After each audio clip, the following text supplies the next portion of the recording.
করতে এসেছি সেই বিষয়টা হচ্ছে কি আমাদের সকলের প্রিয় শহর আলিপুরদুয়ারের নামকরণটা কি করে হয়। তার জন্য আমাদের একটু হিস্ট্রি ঘুরে আসতে হবে। 1865 থেকে 1867 এর মধ্যে ভারত ভার্সেস ভুটানের একটা যুদ্ধ হয়েছিল, যেটা Anglo Indian versus Bhutan war নামেও পরিচিত বা ডুয়ার ওয়ারও বলা হয়ে থাকে। তো এখানে অ্যাংলো ইন্ডিয়ান কথাটি এই জন্য ইউজ করা হয়েছে কারণ সেই সময় ভারত ব্রিটিশদের আন্ডারে ছিল।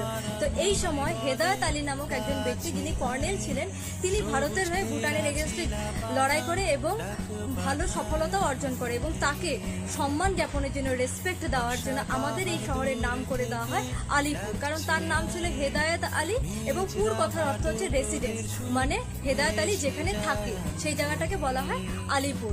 এবার কলকাতাতেও একটা আলিপুর রয়েছে, আবার আমাদের এখানেও একটা আলিপুর, তো কনফিউশন ক্রিয়েট হতেই পারে। তাই আমাদের এই শহরের নামের সাথে ডুয়ার যোগ করে দেওয়া হয়। এই ডুয়ার কথাটি এসছে কিন্তু ডুয়ার্স থেকে, তাই আমাদের এই শহরটির নাম হয়ে যায় আলিপুরদুয়ার।